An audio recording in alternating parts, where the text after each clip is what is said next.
Essa semana nós começamos na terça-feira uma pequena reflexão sobre a vida de José. E aí eu disse, o jovem homem, aquele moço José, 17 anos, que por causa da inveja, dos ciúmes dos seus irmãos para com ele, uma vez que o seu pai dava a ele preferência no tratamento, nos relacionamentos, e então José, os seus irmãos odiando-o, vão jogá-lo numa cisterna, intentam matá-lo. Rúben, o mais velho, não permite, e num determinado momento eles estão ali no campo pastoreando as ovelhas de Israel, de Jacó, e agora eles intentam, diante da possibilidade de uma caravana de ismaelitas, de midianitas passando por aquele lugar, eles vendem a José, vendem o próprio irmão.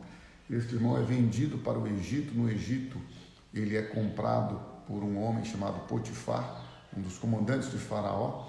Ele está ali na casa de Potifar, ele prospera, e como ele prospera, ele começa então agora a governar a casa de Potifar, e Potifar dá a ele uma autoridade, uma autonomia, de que nada estava acima de José, e ele tinha acesso a tudo e podia governar, administrar todas as coisas. Porém, ele não poderia tocar, ele não teria acesso à esposa de Potifar.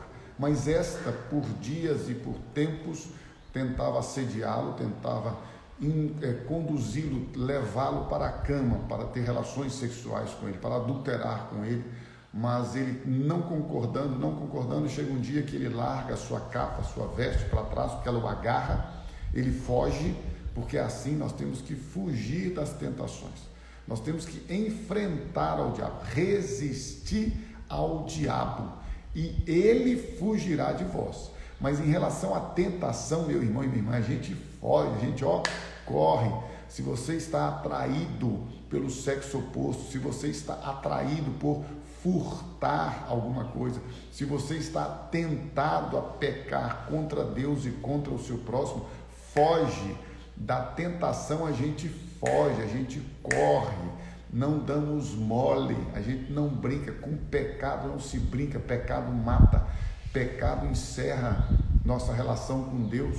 Então você e eu precisamos ser em todo o tempo vigilantes. E José foge, mas ao fugir, o que acontece? A mulher de Potifar denuncia a José, como se esse estivesse, ao contrário dela, tentando seduzi-la e tentando forçá-la a ter relações com ele.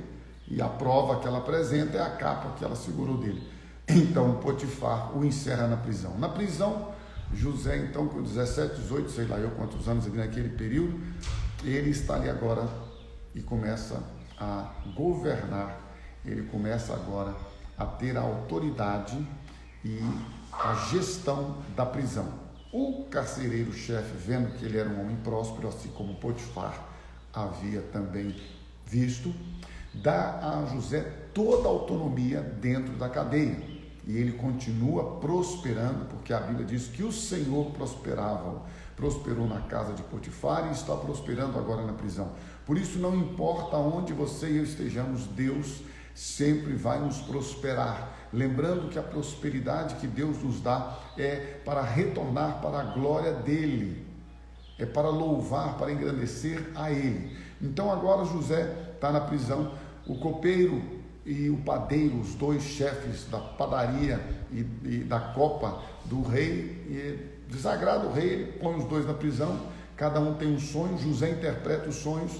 Aí este copeiro é retornado, é restituído à sua posição, e o padeiro, como havia dito José, é enforcado. Só que José falou com o padeiro, com o copeiro, quando você estiver com o faraó, se lembra de mim, falou, olha, aquele cara, ele está lá injustamente, e intercede por mim, o faraó. Mas diz a Bíblia que o copeiro, se esqueceu de José e foi viver a sua vida. Passados 2 anos, continua José no cárcere, continua José na prisão. Passados 2 anos, o faraó tem um sonho. E este sonho aterroriza Faraó, traz para ele pânico, angústia. Ele chama todos os magos, todos os sábios do rei do Egito, do reino egípcio de todo o Egito, reúne e fala: o sonho que eu tive é esse, me interpretem este sonho. E ninguém interpreta. Mas o copeiro, estando ao lado de Faraó e vendo a angústia dele, lembrou-se de José e falou então com o Faraó: olha, Faraó, aconteceu isso, isso, isso que eu já falei, não vou falar de novo. E aí Faraó falou: manda chamar o cara. Chamaram José. Aí José se apresenta a Faraó. Nós vimos tudo isso terça, quarta e quinta, tá, gente? Se apresenta a Faraó. Faraó interroga e José, mais uma vez, falando sobre isso ontem também, reconhece, confessa com a sua boca que dele não há nada, não há poder, não há revelação, não há entendimento, não há discernimento e não há sabedoria, mas que Deus seria benigno, favorável a Faraó e interpretaria os sonhos de Faraó. São dois sonhos e José diz: os dois sonhos são as mesmas coisas, é o mesmo momento, é a mesma situação. Haverá 7 anos de fartura na terra e 7 anos de fome sobre a face da terra. E então José dá também uma instrução a Faraó e diz: olha, você deve escolher um homem sábio, um homem prudente, um homem que possa administrar. Recomendo-lhe que você reserve 1/5 de toda a colheita dos próximos 7 anos e guarde em celeiros e faça administração, enfim. Faraó reúne toda a galera ali do seu conselho e diz: olha, não há homem mais sábio que tenha nele a sabedoria de Deus. O rei Faraó, o ímpio, o pagão, reconhecendo na vida de José a presença, a existência e a autoridade de Deus. Ele diz: não há nesta terra, não há entre nós um homem que tenha a sabedoria de Deus. Então coloca José agora, olha só, irmãos, passou pela casa de Potifar, passou pela cadeia, pela masmorra e agora está no palácio.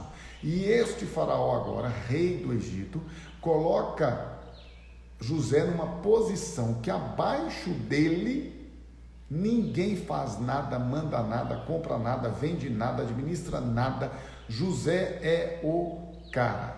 Depois de Faraó, Faraó foi viver a vida, Faraó foi desfrutar, Faraó caiu do céu, um gestor maravilhoso, inteligente, competente, capaz, sábio, que tem graça, que tem discernimento e vem de Deus, esse Deus dele aí, maravilhoso. Enfim, Faraó descansou. José é o governador de todo o Egito. E agora, como eu tenho dito aqui, José passa por um tempo de cura. Ele é curado dos seus traumas complexos, marcas, feridas, tristezas, angústias, tudo que José viveu em face da rejeição, da traição, da venda, de como ele foi vendido como uma mercadoria, tudo que ele viveu na casa de Potifar, da traição da mulher de Potifar, a própria injustiça, da injúria, da calúnia, da difamação, e aí vai para a cadeia, na cadeia sofre muito, fica lá injustiçado. O copeiro não cumpre aquilo que José havia pedido a ele, mas Deus está no controle de todas as coisas sempre. Deus está no controle de todas as coisas sempre. E cuidado quando você e eu proferirmos isto, porque pode nos tornar em armadilha. Porque falar a frase, criar a frase midiaticamente para usos outros é muito fácil. Deus está no controle, você está dizendo: eu creio que pode ser na casa do meu pai, sendo o queridinho dele, sendo o filhinho do papai, pode ser na escravidão, pode ser no poço, lá no fundo do poço da cisterna seca, pode ser na carroça de escravos algemado, pode ser na casa de Potifar, tendo toda a regalia, pode ser na masmorra, tendo sofrido injúria, injustiça e todo tipo de situação que não é merecedora para quem vive uma vida íntegra. Mas em todo tempo, em todas as circunstâncias, Deus está no controle. E agora ele está na casa, no palácio de Faraó, ele manda. E então ele profetiza através do nome dos seus filhos a cura para a sua vida. E ele diz: em relação a Manassés, este é aquele que me fez esquecer de todos os meus trabalhos e da casa de meu pai, o meu primogênito, O nome dele significa Deus me fez esquecer, Deus lançou para trás das minhas costas, na minha mente, ele purificou a minha mente, ele renovou a minha mente, ele renovou o meu entendimento. Deus me fez agora um homem livre, Deus me fez esquecer de todos os meus trabalhos, de toda a casa de meu pai. Em relação a Efraim, meu segundo filho, ele disse: Deus me fez próspero na terra da minha aflição, porque o meu Deus, reconhece José, é o Deus que me prospera em todo o tempo, independente das situações que eu estou vivendo. E agora hoje, na sexta-feira, já que sextou para a bênção e para a glória de Deus, a Bíblia nos traz o relato do propósito, e a gente encerra essa sexta-feira aqui com essa revelação tremenda de que em tudo na vida dos filhos de Deus há um propósito. Isso é pesado quando as coisas são ruins. Por isso que José falou: olha, Deus me fez próspero mesmo nas minhas aflições. Então deixa eu dar uma notícia para você que eu falei ontem: seja Manassés, seja Efraim sobre a sua vida, que Deus te faça renovado, transformado, libertado do seu passado de maneira plena e abundante, ainda que a sua casa tenha te ferido, ainda que a sua casa tenha te magoado, ainda que a sua casa tenha te entristecido, ainda que a sua casa tenha te traído, ainda que a sua casa tenha te feito muito mal, Deus vai fazer com que você viva um novo na sua vida, e Ele vai fazer em todo tempo que você esteja cheio da graça, da glória, da bondade dEle, que Efraim seja sobre você, que ainda nas suas aflições Deus vai te prosperar, Deus vai te abençoar, Deus vai cumprir na sua vida toda a palavra que Ele proferiu, e nenhuma delas faltará, porque Ele é Deus poderoso, Ele é Deus fiel, e na sua fidelidade, preste atenção nisso, meus irmãos, e na sua soberania, Deus então visualiza lá na frente: haverá fome, o meu povo, o povo de Israel precisa ser guardado, porque neste povo e por meio deste povo virá a descendência de Abraão, no meio de Jacó, a partir das entranhas de Jacó virão as 12 tribos de Israel, a partir de Jacó, a partir da sua história, haverá e chegará entre os homens, nascido de sangue e de carne, o Salvador, o Messias, o ungido de Deus. Então o propósito de Deus sempre esteve na nossa frente, meu irmão e minha irmã. Talvez as aflições do presente momento não possam trazer-nos a revelação e a compreensão e o discernimento, mas Deus sabe de todas as coisas. Se Ele permite alguma coisa na sua e na minha vida, é porque Ele sabe que isso redundará em glória, em bênção, em prosperidade, em livramento, em coisas novas e maravilhosas na sua vida e na sua história. E vou dizer mais ainda: muito além da sua vida e da sua história, é a história do reino de Deus, é a história do corpo de Cristo, da igreja de Jesus, que está estabelecida através da sua e da minha vida. Por isso José, ele diz: eu sei, eu tenho entendimento claro por que Deus me permitiu estar aqui. E no capítulo 42 então, de Gênesis, olha só a história, isso é lindo. Eu falei com vocês, eu sou apaixonado pela história de José, pela vida de José. Como eu disse aqui, alguns têm em Abraão, em Jacó, e cada um tem a sua referência, a sua preferência, não há mal nenhum nisso, mas eu amo a história de José, amo refletir na vida deste jovem que se tornou um homem. Nós falamos ontem, irmãos, ele é vendido com 17 anos para o Egito, aos 30 anos ele é elevado como governador do Egito, como o homem que está agora administrando. Foram 13 anos de muitas lutas. Passado o tempo da casa de Potifar, imagina o quanto ele sofreu naquela masmorra, naquela cadeia, naquela prisão. E agora então diz a Bíblia que Jacó ficou sabendo que havia mantimento no Egito, porque a fome pegou em toda a terra. Lembre-se do sonho de Faraó e da revelação. Então, quando esta história da fome vai sendo estabelecida e concretizada, a fome na terra, Jacó envia os seus filhos para que vá ao Egito para colher, para comprar mantimentos. E diz a Bíblia no versículo de número 6 de Gênesis 42, que José era governador daquela terra. Era ele quem vendia a todos os povos da terra. E os irmãos de José vieram e se prostraram rosto em terra perante ele. Aí eu preciso parar aqui. Eu estava sonhando, éramos feixes, e os feixes de vocês se curvavam diante do meu feixe.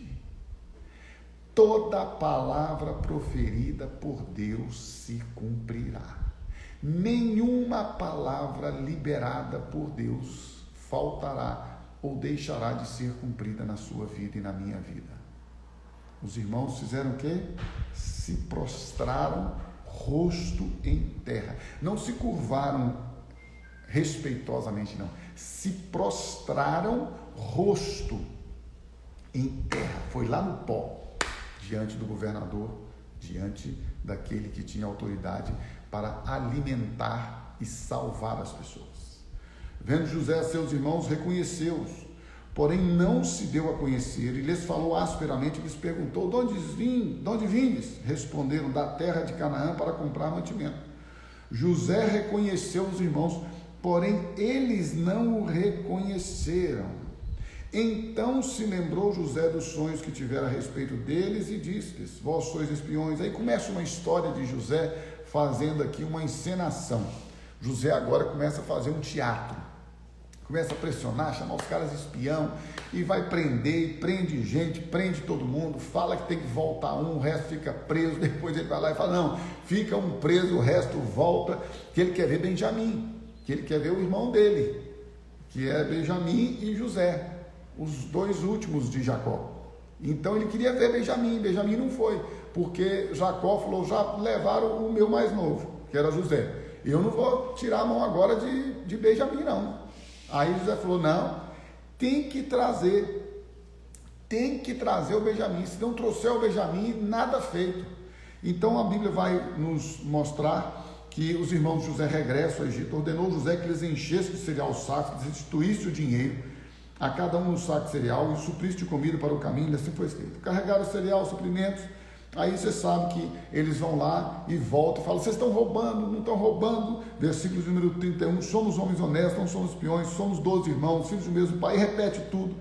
Então eles vão lá, fala com Jacó: pai, tem que voltar, não tem jeito, e descem outra vez para o Egito. Versículo 40, capítulo 43, vai acompanhando. Aí diz o versículo de número 1 do capítulo 43, assim: a fome persistia gravíssima na terra. Irmãos, o negócio está muito sério. E então, com toda aquela situação, envia agora, os jovens vão pedindo: não prende. Irmãos, é um teatro danado, eu não vou entrar no mérito aqui. E então, no capítulo de número 43, como eu disse, mais uma vez tomaram os homens presentes, vendo José a Benjamim, versículo 16, com eles, disse ao despenseiro da sua casa: leva estes homens para casa, mata reses, os bois, prepara tudo, pois estes homens comerão comigo ao meio-dia. Fez ele como José lhe ordenara e levou os homens para a casa de José. Os homens, os irmãos de José, tiveram medo, porque foram levados à casa de José, e dizer: por causa do dinheiro que da outra vez voltou nos sacos de cereal, para nos acusar e arremeter contra nós, escravizar-nos e tomar nossos jumentos. Chegaram ao mordomo da casa de José e lhe falaram à porta: ai, senhor meu, já uma vez descemos, aí a história vai vindo. Versículo 23, ele disse: paz seja convosco, não temais. Vocês sabiam que existem mais de 365 expressões na Bíblia sobre não temer? Então deixa eu dar uma notícia para você nesta manhã, que talvez tenha recebido não boas notícias hoje ou nesses dias. Não temas, porque o Senhor é contigo. Ele é aquele que te sustenta, Ele é aquele que te renova, Ele é Deus de promessas, Ele é Deus de milagres, Ele jamais vai te desamparar, e a palavra dEle se cumprirá na sua vida. Por isso, não temas, e lembre-se, quando Deus está no controle, verdadeiramente, tudo na nossa vida tem um propósito, e o propósito sempre é para a glória dEle. Não temais, o vosso Deus e o Deus de vosso Pai vos deu tesouro no saco de cereal, o vosso dinheiro me chegou a mim, e lhes trouxe fora a Simeão. Depois levou mordomos, chegando José à casa, trouxeram para dentro o presente que tinha em mãos. Aí José pergunta do pai, da mãe, como é que vai? Meu pai ainda vive? Responderam, vai bem o teu servo. Levantando José os olhos, viu a Benjamim, seu irmão, filho de sua mãe. Versículo 29. Esse é o ponto, irmãos, presta atenção. Este é o vosso irmão mais novo, de quem me falastes, e acrescentou, Deus te conceda graça, meu filho. José se apressou e procurou onde chorar, porque se movera no seu íntimo para com seu irmão. Entrou na câmara e chorou ali. Então agora, José, mais uma vez, capítulo 44, arruma um outro esquema, depois você vai ler, tá? Ele põe um copo de prata na boca do saco e tal, então, enfim, resultado é que eles querem, ou ele quer, trazer Israel, trazer Jacó para cá. E é isso que acontece, e no capítulo de número 44, depois você vai ler, ele vai fazer todo esse esquema, e agora no capítulo 45, eu estou caminhando aqui rápido para você entender o propósito e como que é importante você e eu termos a nossa consciência e o nosso interior voltados para a direção de Deus e para o propósito de Deus. Capítulo 45. Então José, não se podendo conter diante de todos os que estavam com ele, bradou, fazei sair a todos da minha presença. E ninguém ficou com ele quando José se deu a conhecer a seus irmãos. E então José, Gênesis 45, 2, levantou a voz em choro de maneira que os egípcios o ouviam e também a casa de Faraó, lá no palácio. E disse a seus irmãos, eu sou José, vive ainda meu pai? E seus irmãos não lhe puderam responder porque ficaram atemorizados perante ele. Disse José a seus irmãos, agora chegai-vos a mim. E chegaram-se. Então disse, eu sou José, vosso irmão, a quem vendestes para o Egito. Irmãos, nesta hora aqui, se fosse você que tivesse vendido seu irmão para o Egito, vendo o poder que está nas mãos de José, a autoridade que esse cara tem, você imagina que eles já tinham ouvido falar, né? Olha, não mexe com esse cara não, esse cara chegou aqui tem uns anos, tem 7, 8, 9 anos que esse cara está aqui, ele revolucionou o Egito administrativamente. Faraó, esse cara é dedinho de Faraó. Faraó deu anel para ele, deu colar. Faraó, nossa, é Deus no céu e José na terra. Então, aí ele fica assim, eu sou o irmão de vocês, vocês venderam para o Egito como escravo. Agora, pois, versículo 5, coração é coração, gente. Ei, eu tenho, desculpa a expressão e a palavra, eu tenho nojo de religiosidade.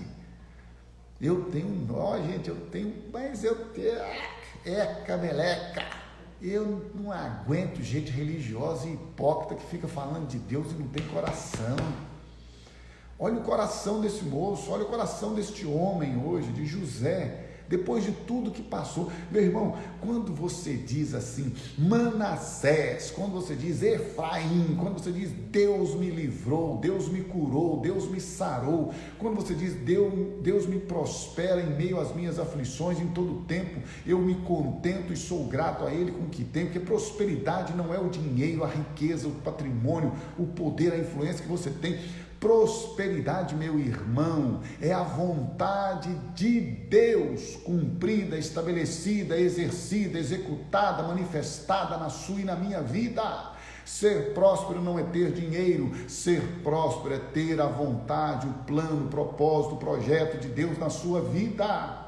Por isso que José fala, Deus me prospera, mesmo nas minhas aflições, porque nas aflições estava sendo estabelecido o propósito de Deus. Espero que você entenda isso nesta manhã. Tem um propósito. Não vos entristeçais, nem vos irriteis contra vós mesmos, por me haverdes vendido para aqui.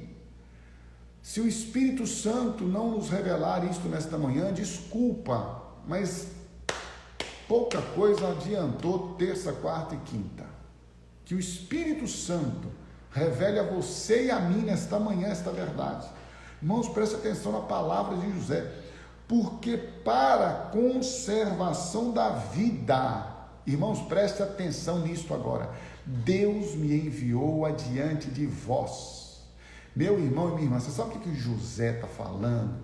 com Rubem, com todos os seus irmãos, ele está dizendo assim, deixa eu dizer uma coisa para vocês. Vocês pensaram, acharam que me venderam, porque vocês quiseram me fazer o mal. Aquela adúltera daquela mulher de Potifar pensou e achou, aquela sem vergonha, que ela estava me prejudicando quando me mandou para a cadeia. Aquele copeiro, aquele abençoado, quando me abandonou mais 2 anos lá naquela masmorra, eu falei com aquele copeiro, rapaz, lembra-te de mim quando chegar lá dentro. Falou, ó, aquele copeiro esquecido, aquele abençoado, ele achou, não, ele errou, porque Deus estava esperando o tempo que ele daria o sonho a Faraó. Então, irmão, irmã, não importa a aflição que você esteja passando, a situação contrária, as lutas, as inquietudes que você esteja vivendo, Deus tem um propósito. E José está dizendo, vocês pensaram que o que vocês faziam comigo era uma ação e uma decisão de vocês estão equivocados, porque na minha vida, ao Deus que eu sirvo, tudo o que acontece, acontece debaixo de um propósito dele, e se vocês me venderam, foi porque Deus quis me enviar para esta terra adiante, antes de vocês, para que eu pudesse estar aqui hoje, dando a vocês e oferecendo a Israel, oferecendo à nação de Israel, aquela que vai trazer o Messias. Se Jesus veio, é porque José fez parte da história, meu irmão e minha irmã. É isso que nós temos que entender.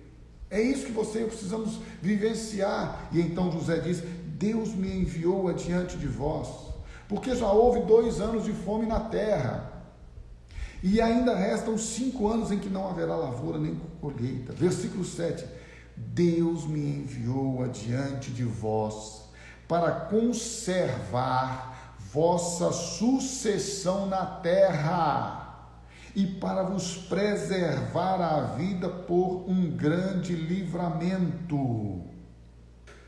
Eu disse e vou repetir, se a história de Israel tem sequência, é porque Deus usou a vida de José, e porque José não rejeitou os planos e os propósitos de Deus, porque deixa eu fazer um parênteses importante, Deus tem propósitos, planos na sua e na minha vida, mas nós e somente nós, o diabo não pode, ninguém pode, nenhum ser humano pode, nenhum governo pode, nenhuma política pode, nenhuma situação financeira, econômica pode, nada pode impedir o mover, o agir de Deus na nossa vida, a não ser nós mesmos.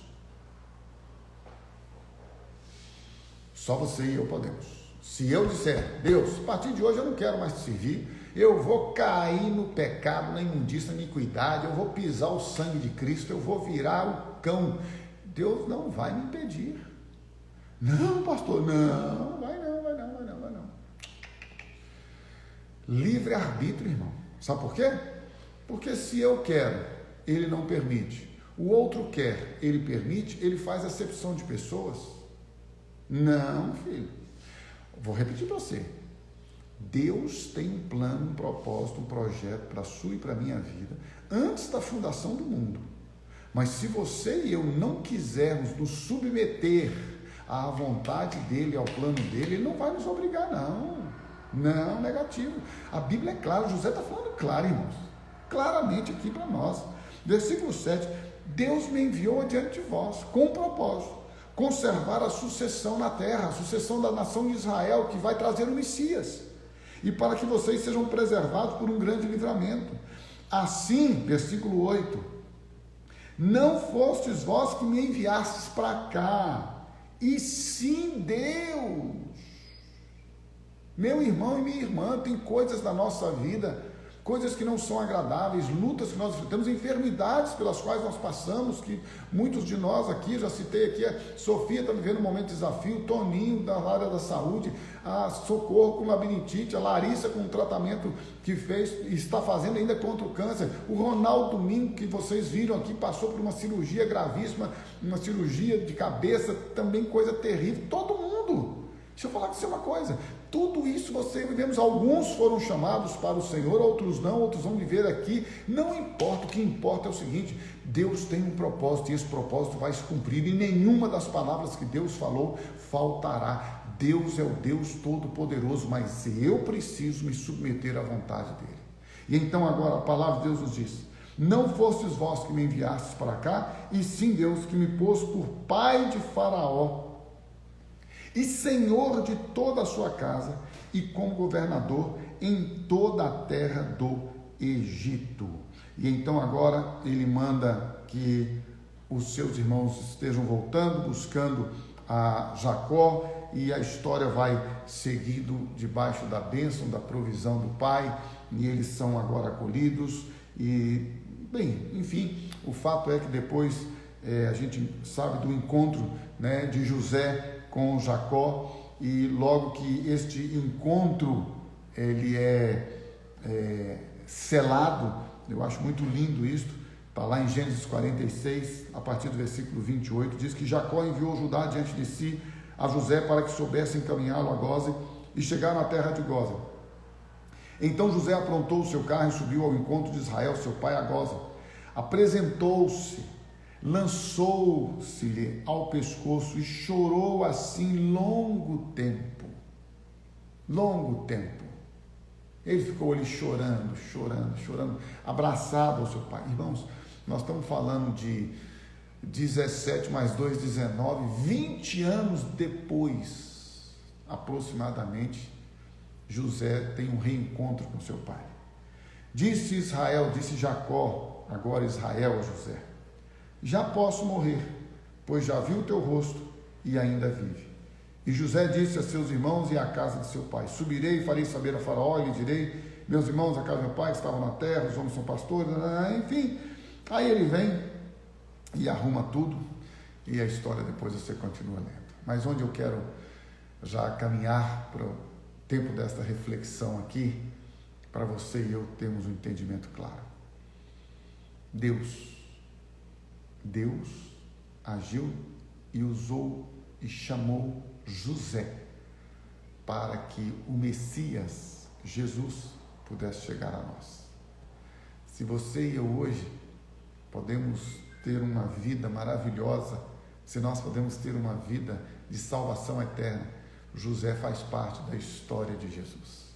Isto é muito lindo e muito tremendo, eu espero que você consiga entender isso, que neste momento de aflição, que nesse momento de luta, de tribulação, de provação, de inquietude, de insegurança, de às vezes coisas, né, terríveis que estão acontecendo na sua vida, Deus tem um propósito maior.